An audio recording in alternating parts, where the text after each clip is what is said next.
ইতিহাসে যদি দেখি মানে কিছু মানুষ ছিলেন যারা অন্যদের যেন চুম্বকের মতো টানতেন। এটা কি নিছক ভাগ্য নাকি এর পেছনে কোনো কৌশল ছিল?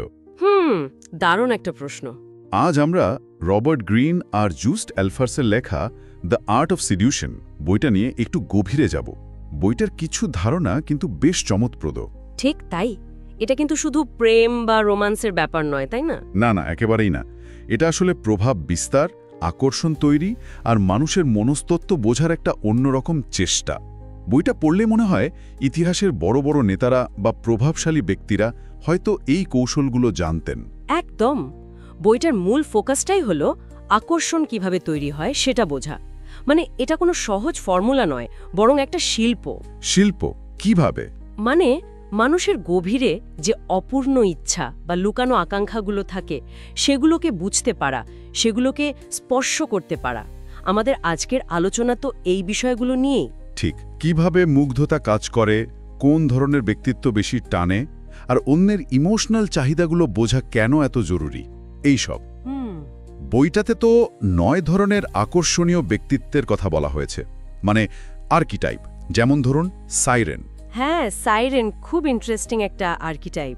রহস্যময়ী, আকর্ষণীয়, কিন্তু একটু যেন নাগালের বাইরে। ক্লিওপ্যাট্রা বা ম্যারিলিন মনরোর কথা ভাবা যেতে পারে। এদের মূল আকর্ষণটা কোথায় ছিল বলে মনে হয়? দেখুন, গ্রিনের মতে সাইরেনের শক্তিটা শুধু বাইরের সৌন্দর্য নয়, এটা আসলে এক ধরনের প্রতিশ্রুত আনন্দ, আবার একই সাথে একটু বিপদের আভাস। মানে একটা মিশ্র অনুভূতি। ঠিক, তারা অন্যদের কল্পনার জগতে নিয়ে যায় কিন্তু পুরোপুরি ধরা দেয় না। এই যে রহস্য, এই দূরত্ব, এটাই আকর্ষণটাকে আরো তীব্র করে তোলে। ইন্টারেস্টিং। আচ্ছা, আরেকটা আর্কিটাইপ হলো ক্যারিসম্যাটিক, তাই না? যেমন নেপোলিয়ন বা মার্টিন লুথার কিং জুনিয়র। হ্যাঁ, ক্যারিসম্যাটিক। এদের ব্যাপারটা আবার অন্যরকম। এরা তো নিজেদের ব্যক্তিত্ব আর আত্মবিশ্বাসের জোরেই মানুষকে টানে, ঠিক? একদম। তাদের কথায়, তাদের কাজে একটা অদ্ভুত দৃঢ় বিশ্বাস থাকে, যেটা অন্যদের মধ্যে ভরসা তৈরি করে, আনুগত্য তৈরি করে। কিন্তু বইটাতে কি এমন বলা আছে যে কোনো একটা নির্দিষ্ট আর্কিটাইপ সবার জন্য কাজ করবে? মানে সবার আকর্ষণের কারণ কি একই? না, এখানেই তো আসল ব্যাপারটা। লেখকদের মতে আপনি কাকে আকৃষ্ট করার চেষ্টা করছেন সেটা বোঝা সবচেয়ে জরুরি। সবার মানসিক গঠন তো এক নয়, সবার চাহিদাও আলাদা। উদাহরণস্বরূপ? যেমন ধরুন, বইয়ে বলছে অবদমিত বা দ্য রিপ্রেসড যারা, তারা হয়তো এক ধরনের মুক্তি খোঁজে, রুটিন জীবন থেকে বেরোতে চায়। আচ্ছা। তাদের কাছে হয়তো স্বাধীনতা, নিয়ম ভাঙার উত্তেজনা, এই জিনিসগুলো বেশি আকর্ষণীয় লাগবে। আবার ধরুন যারা রোম্যান্টিক, তারা হয়তো কল্পনাবিলাসী, রূপকথা, আদর্শবাদ, এইসব। ঠিক তাই, তাদের টানবে সেই দিকে। মূল কথা হলো অন্যের মনের ভেতরের শূন্যস্থানটা খুঁজে বের করতে হবে, দেখতে হবে তার কিসের অভাব। বোঝা যাচ্ছে। তার মানে আকর্ষণ তৈরি করাটা শুধু নিজের উপস্থাপনার ওপর নির্ভর করে না, অন্যের মনস্তত্ত্ব বোঝাটা খুব জরুরি। খুবই জরুরি। আচ্ছা, এই বোঝা পড়ার পর, মানে কাউকে বোঝার পর এগোনোর পথটা কি রকম? বই একটা প্রক্রিয়ার কথা বলা আছে না, 4 ধাপের? হ্যাঁ, একটা 4 ধাপের প্রক্রিয়ার কথা বলা হয়েছে। তবে আবারও বলি, এটা কোনো মেকানিক্যাল ফর্মুলা নয়, এটা বেশ সূক্ষ্ম মনস্তাত্ত্বিক পর্যায়। প্রথম ধাপটা কি? প্রথমত সঠিক লক্ষ্যবস্তু নির্বাচন করা, মানে এমন কাউকে বাছা যার মধ্যে সাড়া দেওয়ার মতো মানসিক প্রস্তুতি বা অপূর্ণতা আছে। সবাই তো একইভাবে প্রভাবিত হয় না। ঠিক। তারপর? দ্বিতীয় ধাপটা হলো ধীরে ধীরে বিশ্বাস অর্জন করা, আর তাদের যে স্বাভাবিক একটা আত্মরক্ষার দেওয়াল থাকে সেটাকে আস্তে আস্তে দুর্বল করে দেওয়া। এটা খুব সাবধানে করতে হয়। মানে শুধু বিশ্বাস অর্জন নয়, বরং তাদের কমফর্ট জোন থেকে একটু বের করে আনা বা তাদের ডিফেন্স কমিয়ে আনা। হ্যাঁ, অনেকটা সেরকমই, ডিফেন্সটা ভাঙা। তৃতীয় ধাপে আসে আবেগগুলোকে তীব্র করা। আবেগ তীব্র করা কিভাবে? টোকিওতা এমনকি কখনো কখনো ঈর্ষার মতো অনুভূতি তৈরি করে, মনোযোগটা পুরোপুরি নিজের দিকে নিয়ে আসা। লেখকরা বলছেন ফ্ল্যাট অনুভূতির চেয়ে তীব্র আবেগ অনেক বেশি শক্তিশালী আকর্ষণ তৈরি করে। মানে একটা রোলার কোস্টার রাইডের মতো। কিছুটা তাই।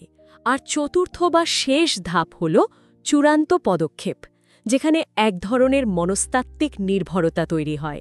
বাহ, এই পুরো প্রক্রিয়াটা শুনে তো বেশ সচেতন আর মানে কৌশল নির্ভর মনে হচ্ছে। তা তো বটেই। কিন্তু এমন কিছু বৈশিষ্ট্য তো নিশ্চয়ই আছে যা মানুষকে দূরে ঠেলে দেয়, যাদের বইয়ে অ্যান্টি সিডিউসার বলা হচ্ছে। অবশ্যই, এবং এটার ওপর বইটাতে বেশ জোর দেয়া হয়েছে কিছু বৈশিষ্ট্য আছে যা আকর্ষণ তৈরির পথে সবচেয়ে বড় বাধা। যেমন ধরুন অতিরিক্ত আত্মকেন্দ্রিকতা, মানে সবসময় শুধু নিজের কথা বলা, নিজের দুঃখ কষ্ট সমস্যা নিয়ে পড়ে থাকা, এটা মানুষকে বিরক্ত করে তোলে। ঠিক। আর আছে নিরাপত্তাহীনতা, মানে অতিরিক্ত নির্ভরশীলতা বা যাকে বলে নিডি হওয়া, এটাও খুব বিকর্ষণকারী। হ্যাঁ, কেউ যদি সবসময় অন্যের অ্যাটেনশন চায় সেটা অস্বস্তিকর হতে পারে। একদম। আবার যারা সবসময় অভিযোগ করে, সবকিছুতে নেগেটিভ দিক খুঁজে বের করে, তাদের থেকেও মানুষ দূরে থাকতে চায়। আর অবশ্যই যাদের মধ্যে সচেতনতার অভাব থাকে। তার মানে মূল ব্যাপারটা দাঁড়াচ্ছে যে আকর্ষণীয় হওয়ার রহস্য নিজের গুণ জাহির করা নয়, বরং অন্যের প্রতি জেনুইন আগ্রহ দেখানো, তাদের চাহিদা বা অপূর্ণতা বোঝার চেষ্টা করা। অ্যান্টিসিডুসাররা ঠিকের উল্টোটাই করেন, তাই তো? একেবারে ঠিক পয়েন্টে এসেছেন। গ্রিন আর অ্যালফাস আসলে এটাই বলতে চেয়েছেন। আকর্ষণীয় হওয়া মানে অন্যের মনোজগতে প্রবেশ করার ক্ষমতা, তাদের বুঝতে পারা। আর এই ধারণাগুলো কিন্তু শুধু ব্যক্তিগত সম্পর্কের ক্ষেত্রেই প্রযোজ্য নয়। ভাবুন, নেতৃত্ব বা ধরুন মার্কেটিং, সেলস, আলোচনা, যে কোনো পরিস্থিতিতে যেখানে অন্যের মন জয় করার বা প্রভাব বিস্তারের প্রয়োজন হয়, সেখানেই এই মনস্তাত্ত্বিক দিকগুলো কাজে লাগে। ঠিক। এটা আসলে অন্যের অনুভূতির প্রতি সংবেদনশীল হওয়া, তাদের প্রয়োজন বোঝা এবং তাদের গভীরভাবে স্পর্শ করার একটা শিল্প, একটা প্রেজেন্স তৈরি করার আর্ট।